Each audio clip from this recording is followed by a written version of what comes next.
MeasuringHistory.com presents Uranus in Sagittarius during 1399 Neptune-Pluto 1892.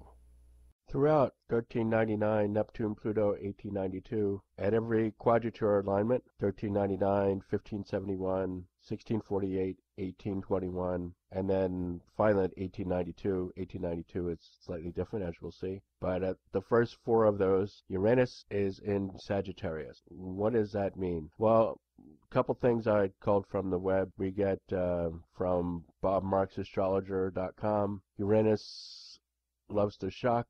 Sagittarius loves to have shocking principles and tell shocking stories. Vladimir Nabokov, author of Lolita, and Alfred Hitchcock both have this placement. Ernest Hemingway is another one. Also in the charts, traits show up clearly in the horoscope of Charles Lindbergh, and shocking philosophy best illustrated with the chart of Karl Marx. So that really touches on something that Measuring History says over and over again: people make history. We see how people make history by looking at their charts. From alwaysastrology.com, Uranus and Sagittarius are eccentric or erratic in behavior, hold their own opinions on law and religion, can be rebellious in nature, and may lead into legal troubles, and they may see only their side of the story. Loves science and philosophy, love to keep abreast of the latest discoveries, don't like conventional thinking, they like to start anew. Now, all of these people were born in Uranus with Sagittarius during these four different quadrature alignments, so we're not going to see their efforts come through until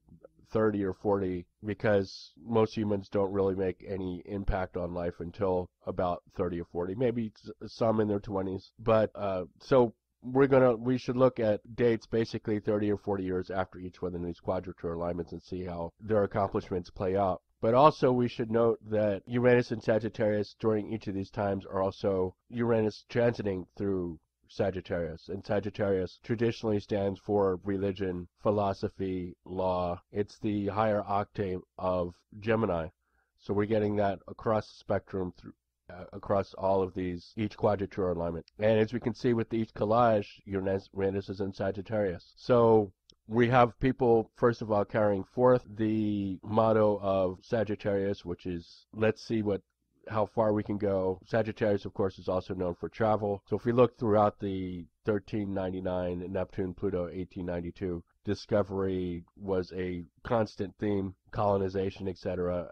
During the 1560s, for example, we get Elizabeth I in England starting to take control over the seas from her perspective, and where she starts to allow pirating of Spanish galleons. So that's obviously a rebellious act, a change, a way of changing the game. That's what Uranus is about, finding an individual way, new idea to get around a problem. And other things, I mean, we see the Age of Reason beginning in 1648 when Uranus was in Sagittarius, and then again, when in the 1810s, we see a lot of the results of the Age of Reason really start to take place, such as electromagnetism, steam being made small enough to be able to power ships and eventually power railroads. So these were big revolutionary changes that came through change in philosophy, change in perspective. That's what Sagittarius is about. So I think it's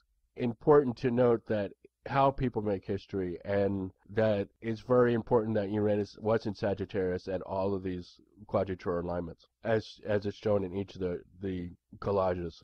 So we also get Uranus, when we get Uranus conjunct Neptune, or Uranus conjunct, or Uranus opposite Neptune, we also get the dynamic playing across the Gemini-Sagittarius duality. And therefore, we get another thing: anybody in mutable signs during these years is going to go through crucial transits. So in other words, they're going to be making quadrature alignments to the planets in people's charts with mutable signs. So at these particular times in history, we see Uranus in Sagittarius pushing the boundaries in many different ways. And since we're looking at Uranus in Sagittarius, we have to look at information and the network. Uranus has a lot to do with the network of people, the network of knowledge that people pass down through time. And Sagittarius is not only connected with borders and moving beyond borders, but also through information through its opposite, Gemini. So it's